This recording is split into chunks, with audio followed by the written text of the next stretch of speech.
కరీంనగర్ జిల్లా మానకొండ నియోజకవర్గానికి చెందిన కవ్వంపల్లి సత్యనారాయణ గారు వైద్య వృత్తిలో కొనసాగుతూ వైద్య వృత్తి ద్వారా ఇక్కడ ఉన్నటువంటి నియోజకవర్గ ప్రజలకు గతంలో ఎంతోమంది ప్రజలకు రాజకీయాలతో సంబంధం లేకుండా ఎవరైతే తన దగ్గరికి వచ్చినటువంటి హాస్పిటల్స్లో ఎన్నో రకాల సేవలు అందించి ఎంతో ప్రజాదరణ పొందారు. ఆ క్రమంలో తను ప్రజల నుంచి వచ్చినటువంటి అపూర్వ స్పందన కావచ్చు, లేదా తనకు సేవ చేయాలనేటువంటి తపన కావచ్చు, తన రాజకీయాల వైపు అడుగుపెట్టిన తర్వాత అంత సునాయాసమైనటువంటి విజయాన్ని కూడా చేజిక్కించుకోలేదు. కానీ అలుపెరగని పోరాటం చేశారు. 2009 నుంచి కూడా 2009లో ప్రజారాజ్యం పార్టీ నుంచి పోటీ చేశారు. అప్పుడు ప్రస్తుతం ఆ టైంలో ఓటమి పాలైపోయినప్పటికీ తర్వాత 2014లో టీడీపీ నుంచి పోటీ చేశారు. ఆ తర్వాత 2018లో కాంగ్రెస్ పార్టీలోకి వచ్చి అక్కడ కంటెస్ట్ చేసినటువంటి అభ్యర్థికి తన పూర్తి మద్దతును అందించి ప్రస్తుతం ఫుల్ ఫ్లెడ్జ్డ్గా కరీంనగర్ జిల్లా అధ్యక్షునిగా కొనసాగుతూ 2023లో కాంగ్రెస్ పార్టీ నుంచి పోటీ చేసి ఘనమైనటువంటి విజయాన్ని సాధించారు. గతంలో తెలంగాణ కోసం పోరాడినటువంటి పార్టీ కావచ్చు, లేదా కారణాలు ఏమైనా కావచ్చు, 2 సార్లు ఇక్కడి ప్రజలు బీఆర్ఎస్కు పట్టం కట్టారు. కానీ రాజకీయాల్లో ఓటమి పాలైనా ఎప్పుడు కూడా తను ప్రజాక్షేత్రంలోనే ఉంటూ దాదాపు 10 సంవత్సరాల నుంచి ప్రతి నియోజకవర్గంలోని ప్రతి మండలానికి వెళుతూ ప్రజలతో సత్సంబంధాలను కొనసాగిస్తూ ప్రజల అభిమానాన్ని చూరగొన్నటువంటి ఏకైక వ్యక్తి కవ్వంపల్లి సత్యనారాయణ గారు. ఈరోజు మనం కవ్వంపల్లి సత్యనారాయణ గారితో ఉన్నాం. నమస్కారం సార్. సార్ ఇక్కడ మీరు వైద్య వృత్తిలో ఉన్నారు. వైద్య వృత్తిలో ఉన్న మీరు రాజకీయాల్లోకి రావాలని ఎందుకు అనుకున్నారు? ఒక 25 సంవత్సరాలుగా వైద్య వృత్తిలోనే ఉన్నాను. ఇక్కడ 17 సంవత్సరాలకు ఎంబీబీఎస్లో జాయిన్ అయిన తర్వాత ఆల్మోస్ట్ ఎంబీబీఎస్ అయిపోయింది, ఎంఎస్ అయిపోయింది. నేను సీనియర్ రెసిడెన్సీ జీబీ పంతులు చేసినప్పుడు నాకు ఉద్యోగం వచ్చింది ఉస్మానియాలో అసిస్టెంట్ ప్రొఫెసర్గా సర్జరీలో సేవ చేస్తూ ఉన్నాను. అంతలోపలనే చాలామంది నేను ఒక సందర్భంలో ఒక ముఖ్యమంత్రిని కలవడం జరిగింది. ఇక్కడ సేవ చేస్తూ ఉన్నాను కాబట్టి ఎందుకు రాజకీయాల్లోకి వచ్చి సేవ చేయకూడదు, నువ్వు ఒక డాక్టర్గానే సేవలు అందిస్తూ ఉన్నావు, నీలాంటి వాళ్ళు వస్తే సమాజానికి కూడా ఉపయోగపడుతుంది అనే ఉద్దేశంతో అప్పుడు రాజకీయాలకు రావడం జరిగింది. ఈ ప్రజాక్షేత్రంలో పోరాటం చేయాల్సి వచ్చింది. అప్పటికి ఈ మానకొండ నియోజకవర్గం రిజర్వ్ నియోజకవర్గం అయింది. దాంట్లో చేయాలన్న ఉద్దేశంతో నా నియోజకవర్గం, నా మండలం, నా ఊరు ఇందులోనే ఉన్నది కాబట్టి తప్పకుండా ప్రజలు కూడా అందరిని అడిగినప్పుడు చేస్తే బాగుంటుంది సార్ అని చాలామంది సలహా ఇవ్వడం జరిగింది. కాంగ్రెస్ పార్టీ అధ్యక్షునిగా కొనసాగుతున్న మీరు కరీంనగర్ జిల్లాకు బీఆర్ఎస్కు బలంగా ఉన్నటువంటి జిల్లా ఇది వాస్తవానికి. కానీ ఇక్కడ మీరు 3 స్థానాలను కైవసం చేసుకోగలిగారు అంటే దీనికి నిజంగా మీ కృషి అభినందనీయం.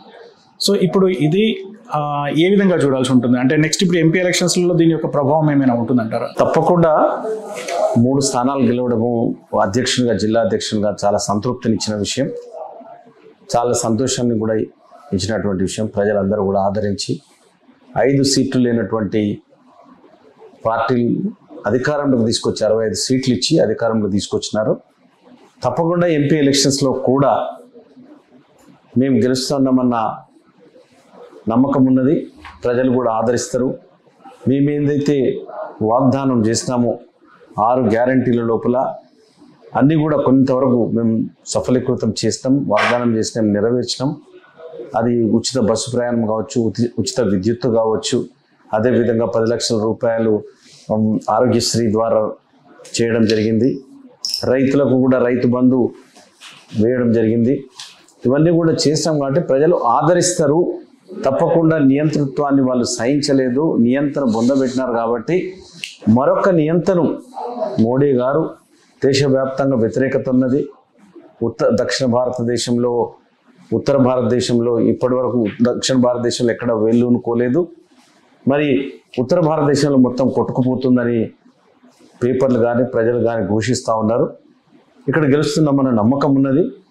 చూడాలి మరి ఈ అక్షింతలు శ్రీరాముని ఆలయం కట్టకుండానే అక్షింతలు పంచినవి మరి ఆ సెంటిమెంట్లో ప్రజలు కొట్టుకుపోతారా, లేకపోతే మోడీని ఓడిస్తారా, కాంగ్రెస్ను విజయపదాన్ని నడిపిస్తారని 4వ తారీఖు నాడు కానీ మనకు తెలియదు. పార్టీ ఇచ్చిన 6 గ్యారంటీ పథకాలు ప్రజల్లోకి చొచ్చుకుపోయాయి. దానికి ప్రభుత్వాన్ని ప్రజలు పట్టం కట్టారు కాంగ్రెస్ గవర్నమెంట్. ఈ నియోజకవర్గంలో ప్రత్యేకంగా మీరు కూడా కొన్ని వ్యక్తిగత హామీలు ఇచ్చారు. అలగనూరులో హాస్పిటల్ కావచ్చు, ఎడ్యుకేషన్ హబ్, ప్రతి మండలానికి నేను లైబ్రరీస్ ఇస్తానటువంటి కావచ్చు, కొన్ని మీరు ఇచ్చారు. అంటే అట్లాంటి వాటికి మీరు ఏ విధంగా కార్యాచరణ రూపొందించదలుచు? ఒక స్టడీ సర్కిల్ ఏర్పాటు చేయాలనుకున్నా. ఇది నా వాగ్దానంలో ఇచ్చినటువంటి, నేను ఎన్నికల్లో ఇచ్చినటువంటి వాగ్దానం, నా పర్సనల్ వాగ్దానం ఇది. తప్పకుండా దానికోసం భూమి కోసం పెట్టినాము. ఆ భూమిని కేటాయించగానే ప్రతి మండలంలో ఒక స్టడీ సర్కిల్ ఏర్పాటు చేస్తాను. ఇంకా చాలామంది దాతలు ఉన్నారు. దాని నిర్మాణం కోసం కానీ, బుక్స్ డొనేట్ చేయడానికి కానీ, తర్వాత ఈ పర్మిషన్ కట్టించడానికి కలెక్టర్ గారు పర్మిషన్ ఇచ్చిన తర్వాత కలెక్టర్కు అప్లై చేయడం జరిగింది. ప్రతి మండలం లోపల కూడా ఒక స్టడీ సర్కిల్ ఏర్పాటు చేస్తాను. త్వరలోని ఎన్నికలు 4వ తారీఖున ముగిస్తే 6వ తారీఖు తర్వాత ఈ ఎంసీసీ ఎండ్ అయిపోతుంది. ఆ తర్వాత దాన్ని పరిశీలి చేసి తప్పకుండా స్టడీ సర్కిల్ని కట్టించడం జరుగుతుంది. ఇప్పుడు మన కమ్యూనిటీ ఎదుర్కొంటున్నటువంటి కీలక సమస్యలు ఏ విధంగా ఉన్నాయి? వాటిని పరిష్కరించడానికి మీరు ఏం చేయబోతున్నారు? జనాభాలో అధిక శాతం మాల మాదిగలు, ఎస్సీలు ఉన్నారు, 18%. మరి ఈరోజు వాళ్ళకైతే ఉద్యోగ అవకాశాలు తక్కువ ఉన్నాయి. లేకపోతే ఎంటర్ప్రీనర్స్గా ఎదగడానికి ప్రభుత్వం ఇంతకు ముందు గత ప్రభుత్వాలు ఎప్పుడు కూడా చేయూతనివ్వలేదు. అది కేంద్ర ప్రభుత్వం కానీ, రాష్ట్ర ప్రభుత్వం కానీ. మరి ఈరోజు ఎవరైనా కూడా చిన్న ఇండస్ట్రీ పెట్టుకుంటా అన్న కూడా దానికి స్పెషల్గా మనం నిధులు కేటాయించి ప్రభుత్వం సహకరిస్తుంది. మంచి ఎంటర్ప్రీనర్స్గా అభివృద్ధి చేయడానికి దోహదపడుతుంది. అదేవిధంగా ఉద్యోగాలు 2 లక్షల ఉద్యోగాలు ఉన్నాయి. ఇప్పటికి మనం 37,000 ఉద్యోగాలను ఇవ్వడం జరిగింది. దాంట్లో కూడా ఎవరైతే నిరుద్యోగులు ఉన్నారో వాళ్ళందరూ ఎగ్జామ్స్ రాసి, గ్రూప్ 1 జూన్ 9న ఉన్నది ఎగ్జామ్. మరి ఇవన్నీ కూడా రాసి వాళ్ళ ఉద్యోగాలు కూడా అర్హులవుతూ ఉన్నారు, పొందుతూ ఉన్నారు, ఇస్తూ ఉన్నాం. ఏ మాత్రం కూడా చీటింగ్ బిజినెస్ కానీ, పేపర్ లీకులు కానీ, పైరవీలు కానీ లేకుండా ఒక ఉన్నతాధికారిని TSPSC Telangana state public service commission చైర్మన్గా మహేందర్ రెడ్డి గారిని మార్పులు సమూలంగా తీసుకురావాలని ప్రభుత్వం నిర్ణయించడం జరిగింది. అదేవిధంగా జరుగుతుంది. మా ఎస్సీ సోదరులందరికీ మీ జనతా ఛానల్ ద్వారా బాగా కష్టపడి చదివి ఉద్యోగాలు కొట్టాలని, అదేవిధంగా మీరు మంచి పారిశ్రామికవేత్తలు కావడానికి కూడా ఈ కాంగ్రెస్ ప్రభుత్వం తప్పకుండా నిధులు కేటాయిస్తుంది. మీరు అందరూ ఉపయోగించుకోవాలని నేను కోరుతా ఉన్నా. కాకపోతే గత ప్రభుత్వం లోపల 3 ఎకరాల భూమిని మోసం చేసినారు, ఉద్యోగాలు ఇస్తారని మోసం చేసినారు, దళిత బంధు పేరిట 10 లక్షల రూపాయలు ఇస్తారని మోసం చేసినారు. ఒకటే సిద్దిపేటలో ఓట్లున్నాయి. ఈటల రాజేందర్ను ఓడించాలన్న దృక్పథమే తప్పితే అది పేదలకు మంచి జరగాలి, ఈ యొక్క ఎస్సీలకు, దళితులకు మంచి జరగాలని పెట్టినటువంటి స్కీమ్ కాదు. అందుగురించి అది ఫ్లాప్ అయిపోయింది. ఆ దళితులే ఈరోజు టీఆర్ఎస్ ప్రభుత్వాన్ని ఓడించినారు. కాబట్టి ఈ ప్రభుత్వం తప్పకుండా దళితుల పట్ల సానుకూలంగా ఉంటుంది అని నేను ఆశిస్తా ఉన్నాను. మన నియోజకవర్గానికి సంబంధించి దీర్ఘకాలిక లక్ష్యాలు ఏమున్నాయని అనుకుంటున్నారు? వాటిని ఏ విధంగా మీరు అచీవ్ చేయగలుగుతారు? దీర్ఘకాలికంగా ఒక్కొక్క మండలానికి ఒక్కొక్క సమస్య ఉన్నది. మనం ఫర్ ఎగ్జాంపుల్ మానకొండూరు మండలం తీసుకుంటే, మానకొండూరు టౌన్ లోపల ఆ డ్రైనేజ్ వ్యవస్థ అస్తవ్యస్తంగా ఉన్నది. ఆ డ్రైనేజ్ వ్యవస్థతోనే వివిధ రోగాల బారిన పడతా ఉన్నారు పేద ప్రజలు. వాటన్నిటిని కూడా తప్పకుండా త్వరలోనే దాన్ని ఏ విధంగా నిధులు తీసుకొచ్చి ఆ వ్యవస్థను బాగు చేయడానికి ఒక ప్రణాళికను సిద్ధం చేసుకున్నా. రెండవది, రోడ్లు లేవు. చాలా ప్రాంతాల లోపల రోడ్లు మానకొండూరు మండలంలో లేవు. దాని గురించి కూడా ఒక ప్రణాళిక రచించిన. మూడవది, గ్రామాల లోపల ఉన్న పాఠశాలలు కొన్ని ఉన్నాయి. ఆ పాఠశాలల లోపల అసలు టీచర్లు లేరు. టీచర్లు 3 ఉంటే స్టూడెంట్లు 7 ఉన్నారు. ఇటువంటి స్కూళ్ళ గురించి కూడా ప్రభుత్వం దృష్టికి తీసుకెళ్ళి ముఖ్యమంత్రి గారితో చేసి ఆ స్కూళ్ళను బాగు చేయడం, స్కూళ్ళ స్ట్రెంత్ను పెంచడం, అదేవిధంగా స్కూల్లో టీచర్స్ లేకపోతే పిల్లల భవిష్యత్తు అంధకారమయమవుతుంది. కాబట్టి ఆ టీచర్స్ కూడా మెగా డిఎస్సి ద్వారా ఫుల్ఫిల్ చేస్తా అంటున్నారు. కాబట్టి స్కూళ్ళు నా ప్రయారిటీ, రోడ్లు నా ప్రయారిటీ. కొన్ని మండలాలు కొన్ని సమస్యలు ఉన్నాయి. ఆ సమస్యలన్నింటినీ కూడా చేపట్టి త్వరలోనే పరిష్కరించే దిశగా వెళ్తాం. మనకు కాంగ్రెస్ పార్టీ ఇప్పుడు అధికారంలోకి వచ్చింది సార్. ఇంతకు ముందు బీఆర్ఎస్లో ఉన్నప్పుడు అక్కడ ఉన్నటువంటి గవర్నమెంట్ కావచ్చు, ఆ పార్టీ కావచ్చు, కాంగ్రెస్ పార్టీని మొత్తం నిర్వీర్యం చేయాలని చెప్పి చూశారు. ఆ భయంతోనే కావచ్చు, ఇంకేదైనా వ్యక్తిగత కారణాలు కావచ్చు, కాంగ్రెస్ అప్పుడు బలంగా ఉన్నటువంటిది మనకొండ నియోజకవర్గంలో ఇందుర్తి కాన్స్టిట్యున్సీలో బొమ్మెంకన్న గారు ఉన్నప్పుడు కావచ్చు, లేకుంటే ఇక్కడ కరీంనగర్కు సంబంధించినటువంటి మండలాలు ఉన్నాయి. చాలా మంది ఇక్కడ కరీంనగర్ నుంచి కాంటెస్ట్ చేసినప్పుడు చాలా మంది కూడా కరీంనగర్లో బలంగా ఉన్నటువంటి పార్టీ. భయంతో కావచ్చు, వ్యక్తిగత కారణాలలో కావచ్చు, మొత్తం టోటల్గా అందరూ బీఆర్ఎస్కు వైపు వెళ్ళారు. అంటే అప్పుడు ఆల్మోస్ట్ ఆల్ పార్టీ అనేది లేదు అనేటువంటి పరిస్థితికి తీసుకొచ్చారు. అప్పుడు మీరు భుజాన వేసుకున్నారు. మీతో పాటు మిమ్మల్ని వెన్నంటి కొందరు కార్యకర్తలు ఎన్నో అవమానాలను ఎదుర్కొన్నారు. వాళ్ళు నిజంగా మీతో నడిచారు. సో వాళ్ళు ఇప్పటివరకు ఎంతమంది మీతో టచ్లో ఉన్నారు? వాళ్ళకి ఎట్లాంటి న్యాయం జరుగుతుందని? అంటే కేసీఆర్ గారు ఏ పార్టీ నాకు ఎదురుండకూడదు, మీకు అందరికీ తెలుసు చాణక్య అండ్ కౌటిల్య రాజనీతి లోపల భాగం ఏంటంటే ఎదుటోడు మనతో పోరాటం చేయకుండా ఉండడానికి అందరినీ మన సంచిలో వేసుకోవాలని వేసుకున్నాడు. కానీ కొంతమంది కార్యకర్తలు, నాయకులు కాంగ్రెస్ పార్టీ పట్ల అభిమానంతో కానీ కాంగ్రెస్ పార్టీని వీడి ఎప్పుడు పోలే. కష్టకాలంలో, నష్టాల్లో వాళ్ళందరూ కూడా కాంగ్రెస్ పార్టీతోనే నమ్మకంగా నాతోని కూడా నడిచిన వాళ్ళు ఉన్నారు. వాళ్ళందరూ కూడా ఈరోజు నాతోనే ఉన్నారు.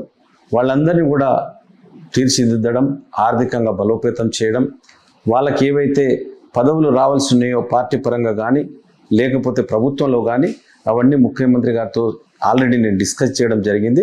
త్వరలోనే కార్యకర్తలకు రావాల్సినటువంటి ప్రభుత్వ కోటాలో ఉన్నటువంటి ఏదైతే చైర్మన్ పదవులు కానీ, మార్కెట్ కమిటీ చైర్మన్ కానీ, ఇంకా సుడాలో కానీ, గ్రంథాలయ సంస్థలో కానీ, ఇంకా ఏవైతే ఉన్నాయో ప్రభుత్వంలో ఉన్నటువంటి అవన్నీ కూడా త్వరలోనే నా యొక్క నియోజకవర్గం కరీంనగర్ జిల్లాలో ఉన్న మండలంలో ఉన్నటువంటి నాయకులందరికీ కూడా సముచిత స్థానం దక్కుతుంది. తప్పకుండా న్యాయం చేస్తామని తెలియజేస్తాను.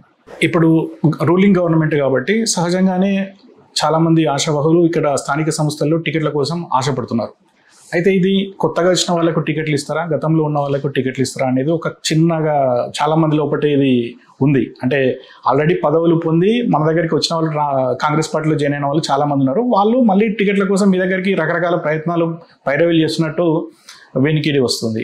సో ఎవరికి టికెట్లు వచ్చే అవకాశం ఉందని మీరు భావిస్తున్నారు? నూతనంగా కాంగ్రెస్ పార్టీని విడనాడి టీఆర్ఎస్లో చేరి మళ్ళీ కాంగ్రెస్ పార్టీలోకి వచ్చినారో వాళ్ళు అన్కండిషనల్గా పార్టీలోకి రావడం జరిగింది. ఏ పదవుల కోసం అయితే వాళ్ళు ఆశించి రాలేదు. పదవులు ఇస్తానని కూడా నేను వాళ్ళకి ఏం ప్రామిస్ చేయలేదు. ఇక్కడ ఎవరైతే ఉన్నారో ఆశావహులు, జెడ్పీటీసీలుగా చేయాలని, సర్పంచ్లుగా చేయాలని, ఎంపీటీసీలుగా చేయాలని, ఇంకా వేరే దానికి వాళ్ళకి సముచితంగా వాళ్ళను ఇచ్చి గౌరవిస్తానని తెలియజేస్తా ఉన్నాను.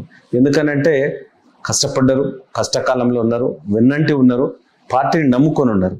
పార్టీని నాశనం చేస్తున్నటువంటి కేసీఆర్ను బొందబెట్టేదాకా వాళ్ళు నిరంతరం శ్రమించినారు. వాళ్ళని తప్పకుండా పార్టీ గుర్తిస్తుంది. నేను కూడా వాళ్ళను ఖచ్చితంగా గుండెల్లో పెట్టుకొని వాళ్ళు పదిలంగా చూసుకుంటాను. సో ఇక్కడ ప్రజల మనోభావం ఎట్లా ఉందంటే మా ఎమ్మెల్యేకు మినిస్టర్ పదవి రావాలి, అప్పుడు మాది పూర్తి స్థాయిలో అభివృద్ధి ఉంటుంది. ఒక మంచి చదువుకున్న విద్యావేత్త, వాళ్ళ కుటుంబ నేపథ్యం, గతంలో ఉన్నటువంటి వాళ్ళ కుటుంబం కావచ్చు, అందరూ కూడా ఎడ్యుకేటర్స్, వెల్ ఎడ్యుకేటర్స్.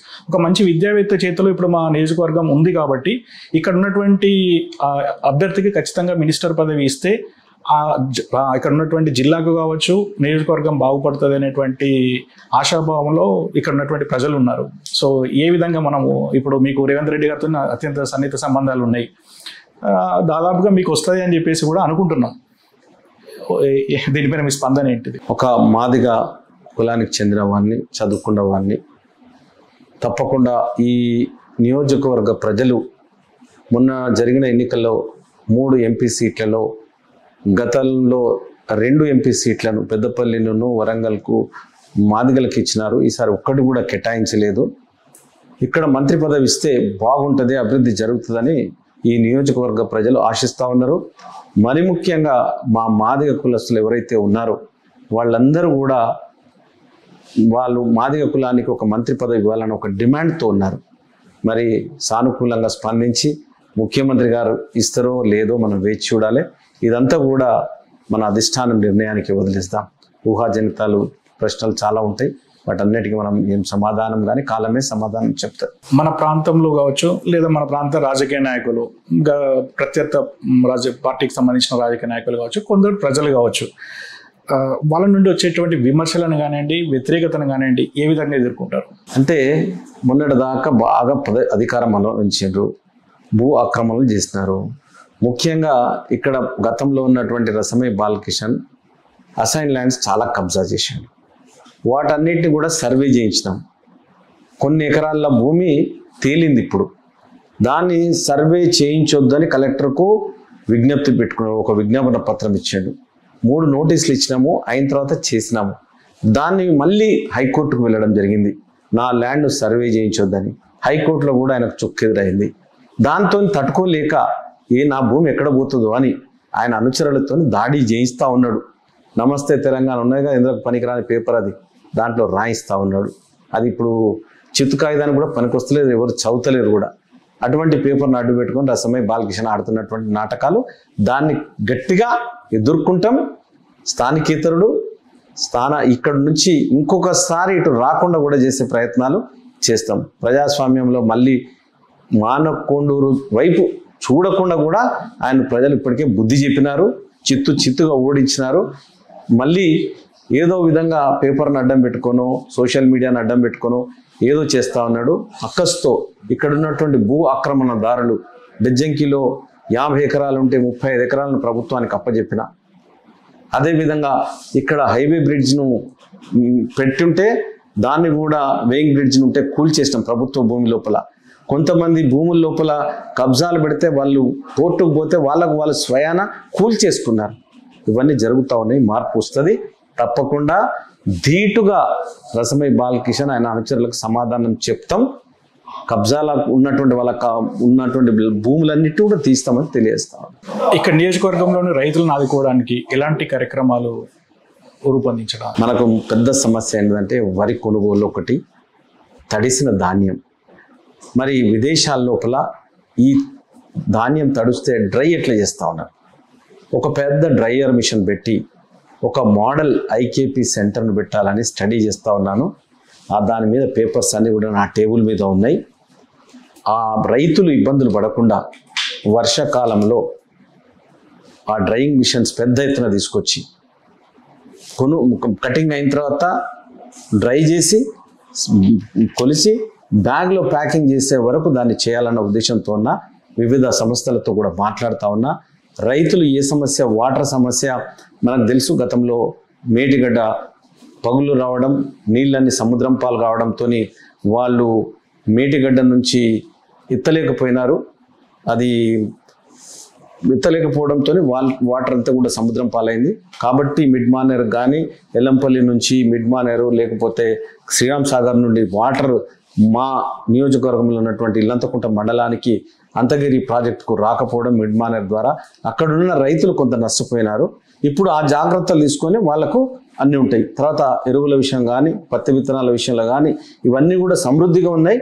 ప్రతిపక్షాలు వాళ్ళ సోషల్ మీడియా ద్వారా వాళ్ళ పేపర్ల ద్వారా ఆడుతున్న నాటకం. బోనస్ ఏమైనా ఇచ్చే అవకాశం ఉందా? ఇంకా నిర్ణయం ఏ వడ్లకు ఇవ్వాలనేది మంత్రి చెప్పినారు కానీ మరి ఎంతవరకు ఈ కోడ్ అయిపోయిన తర్వాత డిసైడ్ చేస్తారు. రాజకీయాలు బాగా ప్యాషన్ అయిపోయినాయి. సో యూత్ కూడా రాజకీయాల వైపు ఎన్నో మంచి అవకాశాలున్నా కూడా ఇటువైపు మొగ్గు చూపెడుతున్నారు. ఎట్ ద సేమ్ టైం బాగా ఎక్స్పెన్సివ్ అయిపోయినాయి. ఇప్పుడు రాజకీయాలకు రావాలనుకుంటున్నటువంటి వారికి మీరు ఎలాంటి సలహా ఇవ్వదలుచుకున్నారు? రాజకీయాల్లో మంచివారు వస్తే ఎప్పుడు ఆహ్వానించాలి. చదువుకున్న వాళ్ళు, విద్యావంతులు, ఒక క్యారెక్టర్ ఉన్నవాళ్ళు, ఎందుకంటే ప్రజలకు సేవ చేయాలన్న లక్ష్యంతో వచ్చేవాళ్ళు బాగానే ఉంటారు. వ్యాపారస్తులు వ్యాపార ధోరణితోని లేకపోతే పేద ప్రజలను ముంచి కబ్జాదారులుగా ఉన్న వాళ్ళు వస్తే నష్టం జరుగుతుంది. డెఫినెట్గా మంచి వాళ్ళు వస్తే రాజకీయాల్లో మంచి జరుగుతుందన్న ఆశాభావాన్ని అయితే వ్యక్తం చేస్తాం.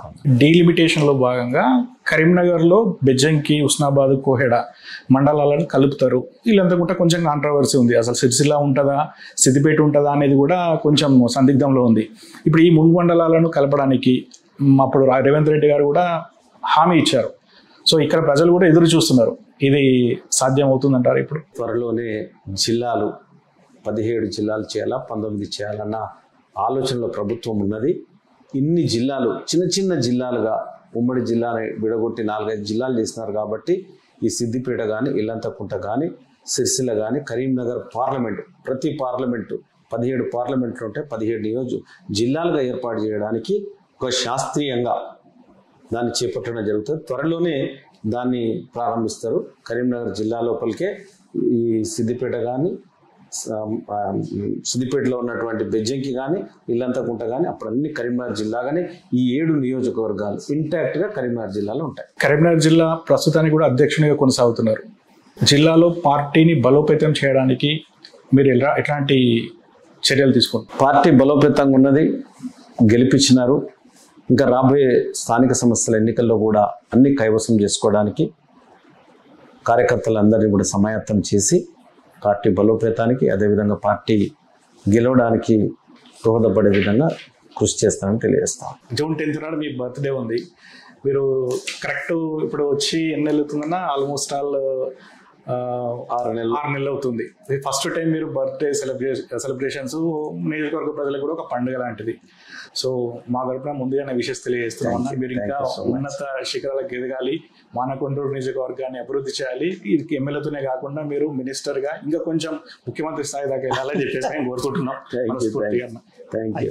కాంగ్రెస్ ప్రభుత్వం 6 గ్యారంటీల పథకాలతోనే అధికారంలోకి వచ్చిన హామీలతో పాటుగా ప్రత్యేకంగా తను కూడా వ్యక్తిగత హామీలను ఇచ్చానని, ఆ వ్యక్తిగత హామీలకు ఇప్పటికీ కూడా కట్టుబడి ఉన్నానని, అల్గనూరులో హాస్పిటల్ కావచ్చు, ప్రతి మండలంలో ఉన్నటువంటి స్టడీ సెంటర్లకు సంబంధించి స్టడీ సెంటర్లను ఏర్పాటు చేసి అక్కడ ఉన్నటువంటి యువతను ఉద్యోగాల వైపు వెళ్ళేటట్టుగా తర్వాత సహకారం అందిస్తానని కవ్వంపల్లి గారు చెప్తున్నారు. గత ప్రభుత్వంలో చేసినటువంటి అవినీతిని బయటకు తీస్తానని, భూ కబ్జాలు, అక్రమ దందాలకు సంబంధించి ఎన్నో అవినీతికి పాల్పడ్డారని వాటిపైన విచారణ జరిపించి వాటిపైన చర్యలు కూడా తీసుకొని సివియర్గా యాక్షన్ తీసుకుంటామని చెప్పేసి కూడా చెప్తున్నారు. రైతులకు సంబంధించి ఎన్నో సాగునీటి వసతులు కల్పించడానికి కూడా తన సహకారం అందిస్తానని చెప్తున్నారు. కెమెరామెన్ సూరజ్తో శివకుమార్, జనతా న్యూస్.